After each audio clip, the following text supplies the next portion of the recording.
Chapter 20 Tarzan आया। उस शाम अंधेरा होने से ठीक पहले एक लगभग थका हुआ विमान द्वितीय रोडेशियन के कर्नल कैपल के मुख्यालय में दाखिल हुआ और सलामी दी। ठीक है, थॉम्पसन, वरिष्ठ ने पूछा, क्या किस्मत है? बाकी सभी वापस आ गए हैं। ओल्डविक या उसके विमान के बारे में कुछ भी नहीं देखा। मुझे लगता है कि हमें इसे छोड़ना पड़ेगा जब तक कि आप अधिक सफल न हों। मैं था, युवा अधिकारी ने उत्तर दिया। मुझे विमान मिल गया। नहीं, कर्नल कैपल ने कहा। वो कहाँ था? ओल्डविक का कोई निशान। यह जमीन में सबसे खराब गड्ढे में है जो आपने कभी देखा होगा, काफी अंदर की ओर। संकरी घाटी। विमान को ठीक से देखा लेकिन उस तक नहीं पहुंच सका। वहां एक शैतान शेर घूम रहा था। मैं चट्टान के किनारे पर उतरा और नीचे उतरकर विमान को देखने वाला था।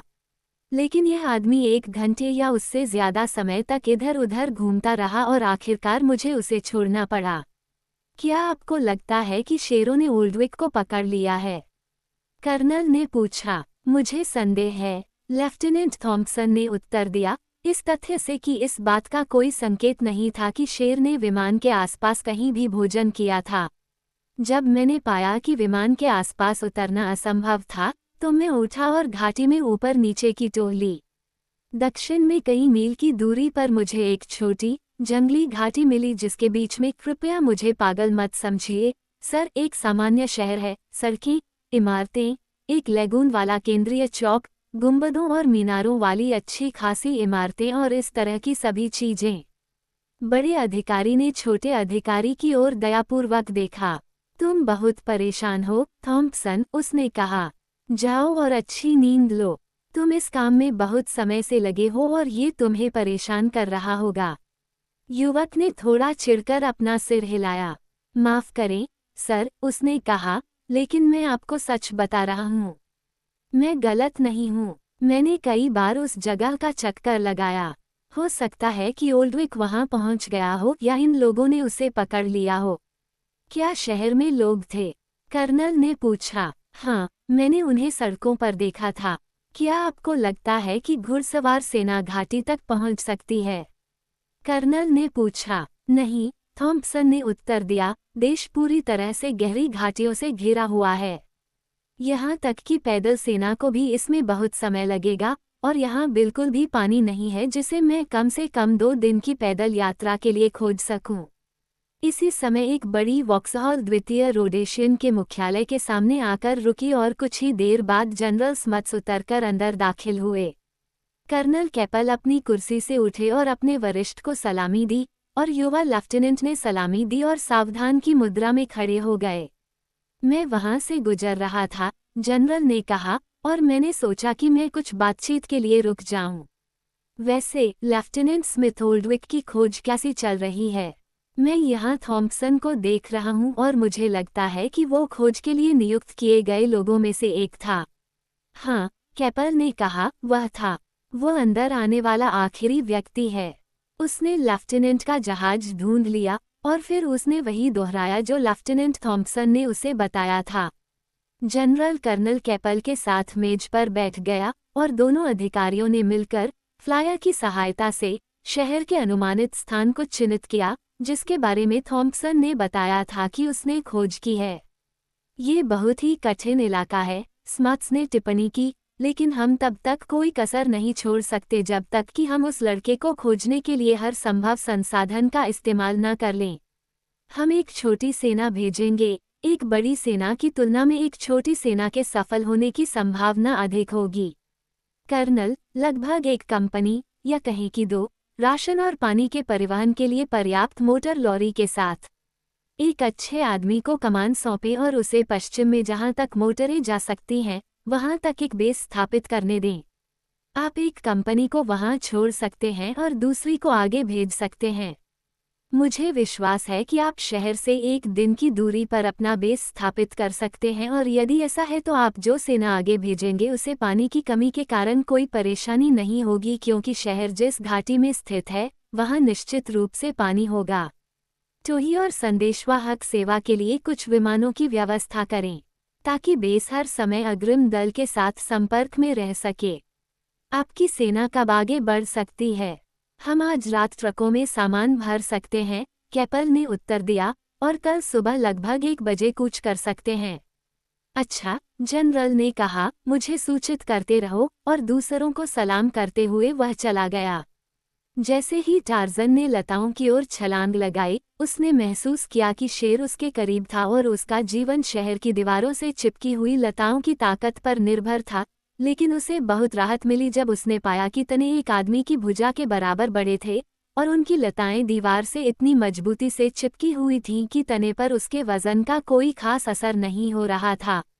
उसने नूमा की हैरान कर देने वाली दहाड़ सुनी, जब शेर पत्तेदार लताओं पर निरर्थक पंजे मारता हुआ नीचे की ओर फिसल गया, और फिर उसे पालने वाले वानरों की चपलता के साथ टार्ज़न तेजी से दीवार के शिखर तक ऊपर की ओर उछला। उसके नीचे कुछ फीट की दूरी पर बगल की इमारत की सपाट छत थी, और जब वह उस पर गिरा तो उसकी पीठ उस आला की ओर थी जहां से एक छतरी के नीचे से बगीचों और जंगल का नज़ारा दिखाई देता था, इसलिए वह उस आकृति को नहीं देख पाया जो अंधेरी छाया में वहां दुबकी हुई थी। लेकिन अगर उसने नहीं देखा तो वह इस तथ्य से अनजान था कि वह अकेला नहीं था, क्योंकि मुश्किल से उसके पैर छत पर पड़े थे कि एक भारी शरीर पीछे से उस पर कूद पड़ा और मजबूत हाथों ने उसे कमर के चारों ओर से घेर लिया। अपने पैरों से गिर जाने के कारण बंदर आदमी फिलहाल असहाय था। जो भी प्राणी उसे पकड़ रहा था, जाहिर तौर पर उसके मन में एक स्पष्ट उद्देश्य था, क्योंकि वह सीधे छत के किनारे की ओर चला गया ताकि टार्ज़न को जल्द ही पता चल जाए कि उसे नीचे फुटपाथ पर फेंक दिया जाना था। किसी घुसपैठिए को खत्म करने का सबसे कारगर तरीका। बंदर आदमी को पूरा भरोसा था कि वह या तो अपंग हो जाएगा या मारा जाएगा, लेकिन उसका अपने हमलावर को योजना को अंजाम देने की अनुमति देने का कोई इरादा नहीं था। टार्ज़न के हाथ और पैर स्वतंत्र थे, लेकिन वह ऐसी असुविधाजनक स्थिति में था कि वह उनका किसी भी अच्छे प्रभाव के लिए उपयोग नहीं कर सकता था। उसकी एकमात्र आशा प्राणी को उसके संतुलन से बाहर फेंकना था, और इस उद्देश्य से टार्ज़न ने अपना शरीर सीधा किया और अपने बंदी के विरुद्ध जितना संभव हो सके उतना पीछे झुका, और फिर अचानक आगे की ओर झपटा। परिणाम उतना ही संतोषजनक था जितना कि वह संभवतः उम्मीद कर सकता था। एक सीधी स्थिति से अचानक बाहर फेंके गए वानर आदमी के भारी वजन के कारण दूसरा भी हिंसक रूप से आगे की ओर झपटा, जिसके परिणामस्वरूप खुद को बचाने के लिए उसने अनजाने में अपनी पकड़ छोड़ दी। अपनी हरकतों में बिल्ली की तरह वानर आदमी ने जैसे ही छत को छुआ, वह फिर से अपने पैरों पर खड़ा हो गया, अपने विरोधी का सामना करते हुए, जो लगभग उसके जितना ही बड़ा आदमी था और एक तलवार से लैस था जिसे उसने अब म्यान से बाहर निकाल लिया। हालांकि टार्ज़न इस दुर्जय हथियार का उपयोग करने की अनुमति देने के लिए तैयार नहीं था, इसलिए उसने दूसरे खिलाड़ी के पैरों पर गोता लगाया और उस क्रूर वार को झेला जो उस पर बगल से किया जा रहा था। और जिस तरह एक फुटबॉल खिलाड़ी विरोधी धावक को पकड़ता है, उसी तरह टार्ज़न ने अपने प्रतिद्वंद्वी को पकड़ लिया, उसे कई गज पीछे ले गया और उसे पीठ के बल छत पर जोर से फेंक दिया। जैसे ही वह आदमी छत पर पहुंचा, बंदर आदमी उसकी छाती पर था। एक मजबूत हाथ ने तलवार की कलाई ढूंढी और दूसरे ने पीले कुर्ते वाले पहरेदार के गले को पकड़ा। तब तक वह आदमी चुपचाप लड़ रहा था, लेकिन जैसे ही टार्ज़न की उंगलियां उसके गले को छूती, वो एक तीखी चीख निकालता, जिसे भूरी उंगलियों ने लगभग तुरंत ही काट दिया। वह आदमी अपनी छाती पर नग्न प्राणी के चंगुल से बचने के लिए संघर्ष कर रहा था, लेकिन वह नूमा शेर के पंजों से बचने के लिए भी उतना ही संघर्ष कर सकता था। धीरे धीरे उसका संघर्ष कम होता गया, उसकी नुकीली आंखें अपनी कोठरियों से बाहर निकलकर बुरी तरह ऊपर की ओर लुढ़कने लगीं, जबकि उसके झागदार होठों से उसकी सूजी हुई जीभ बाहर निकल आई। जैसे ही उसका संघर्ष समाप्त हुआ, टार्ज़न उठ खड़ा हुआ और अपने शिकार के शव पर पैर रखकर अपनी जीत की चीख पुकारने ही वाला था कि तभी यह विचार आया कि उसके सामने जो काम है, उसमें अत्यधिक सावधानी की आवश्यकता है, जिससे उसके होंठ बंद हो गए। छत के किनारे पर चलते हुए उसने नीचे की ओर संकरी, घुमावदार गली में देखा। बीच बीच में, जाहिर तौर पर हर गली के चौराहे पर, दीवार में लगे ब्रैकेट से तेल की एक लौ मंद मंद चमक रही थी, जो एक आदमी के सिर से थोड़ी ऊपर थी। ज्यादातर घुमावदार गलियां घनी छाया में थीं और यहाँ तक कि लौ के आसपास के इलाकों में भी रोशनी बहुत कम थी। अपनी दृष्टि के सीमित क्षेत्र में वह देख सकता था कि संकरी गलियों में अभी भी कुछ अजीबोगरीब निवासी घूम रहे थे। युवा अधिकारी और लड़की की तलाश में उसे शहर में यथासंभव स्वतंत्र रूप से घूमना चाहिए, लेकिन एक कोने की लपटों के नीचे से गुजरना, वह नंगा था, सिवाय एक लंगोटी के, और हर दूसरे मामले में शहर के निवासियों से बिल्कुल अलग, लगभग तुरंत ही पकड़े जाने के समान होगा। जैसे ही ये विचार उसके दिमाग में कौंधे और उसने कोई व्यवहारिक कार्य योजना बनाने के लिए सोचा, उसकी नज़र उसके पास छत पर पड़ी लाश पर पड़ी, और तुरंत ही उसके मन में अपने पराजित विरोधी के कपड़े पहनकर खुद को छिपाने की संभावना का विचार आया। बंदर आदमी को मृत सैनिक की चड्डी, चप्पल और तोते के आकार की पीली अंगरखी पहनने में कुछ ही क्षण लगे। उसने अपनी कमर के चारों ओर कृपाण बेल्ट बांधी, लेकिन अंगरखी के नीचे उसने अपने मृत पिता का शिकार करने वाला चाकू रखा हुआ था। वह अपने अन्य हथियारों को आसानी से त्याग नहीं सकता था, और इसलिए, इस उम्मीद में कि वह अंततः उन्हें वापस पा लेगा, वह उन्हें दीवार के किनारे ले गया और उसके आधार पर पत्तियों के बीच में गिरा दिया। आखिरी क्षण में उसे अपनी रस्सी से अलग होना मुश्किल लगा, जो उसके चाकू के साथ उसका सबसे अभ्यस्त हथियार था, और जिसे उसने सबसे लंबे समय तक इस्तेमाल किया था।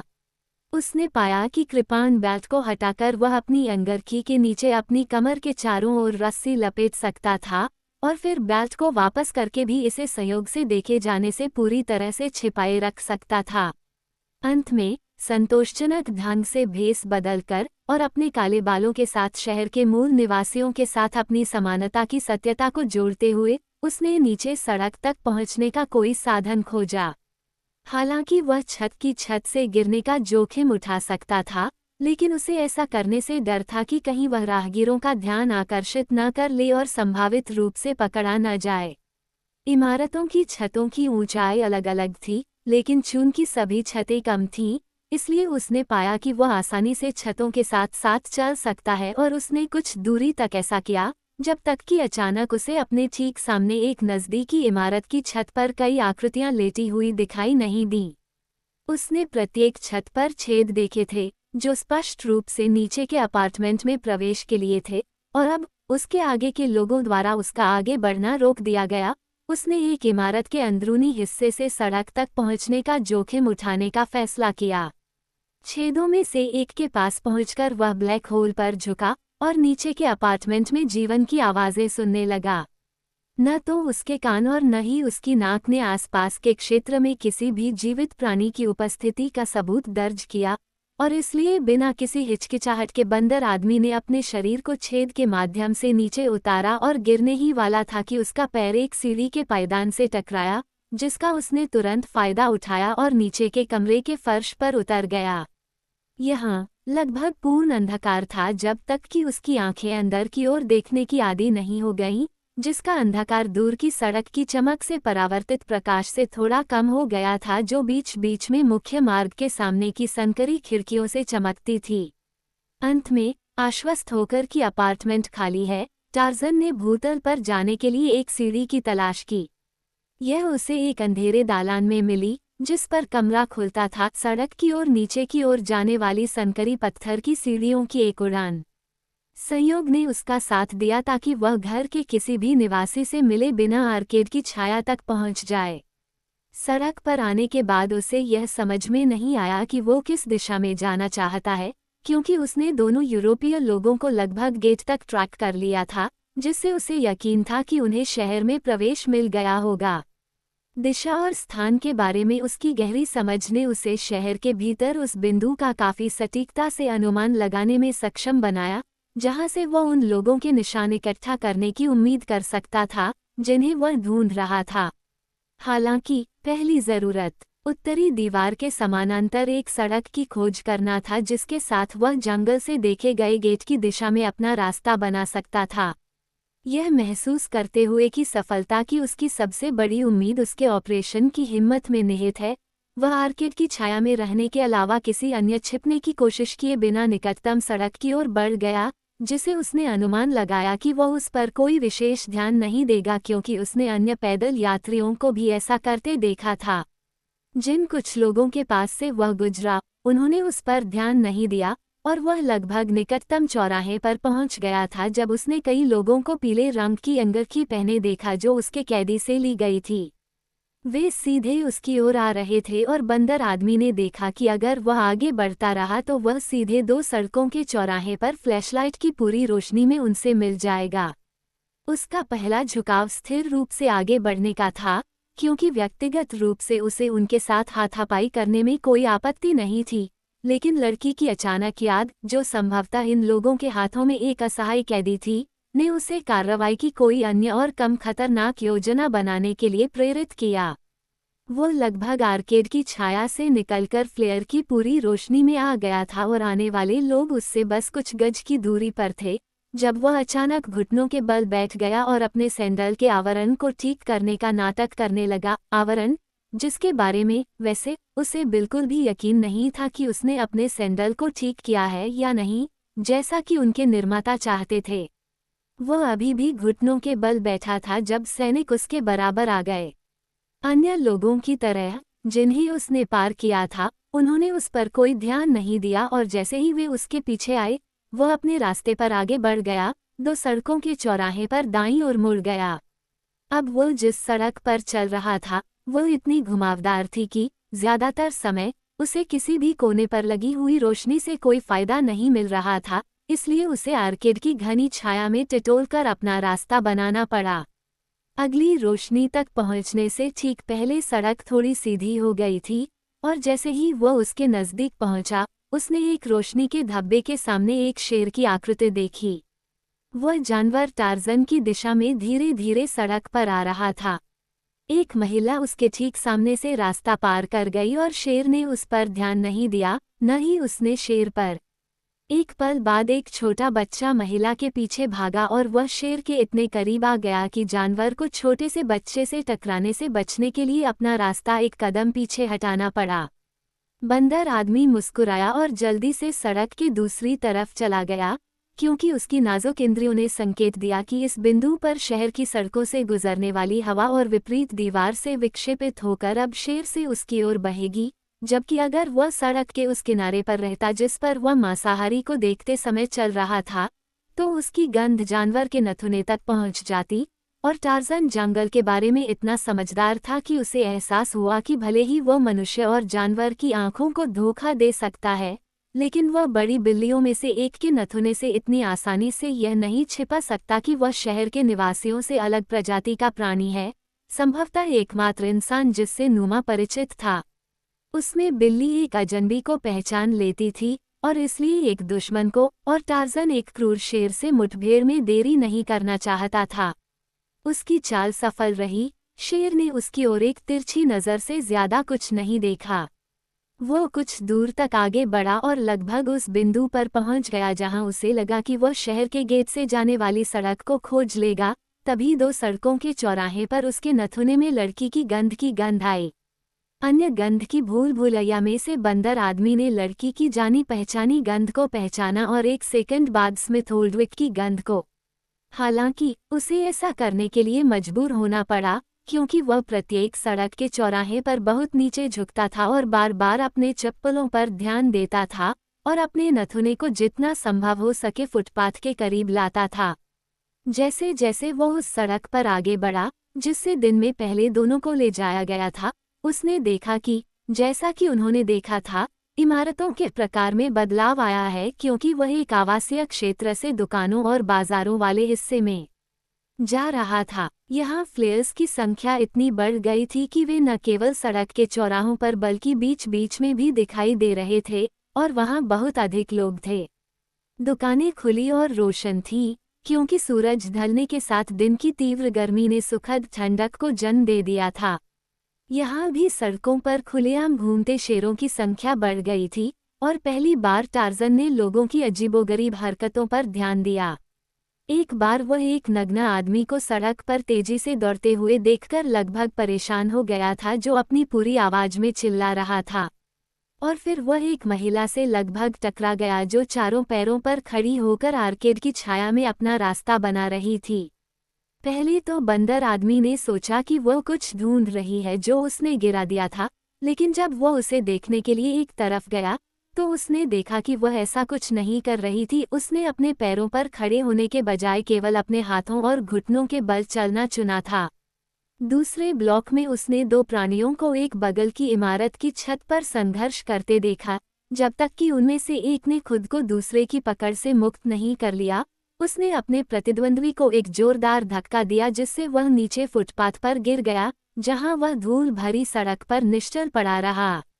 एक पल के लिए विजेता के फेफड़ों से एक जंगली चीख पूरे शहर में गूंज उठी और फिर, बिना किसी हिचकिचाहट के, वो व्यक्ति अपने शिकार के शव के बगल में सड़क पर सिर के बल कूद गया।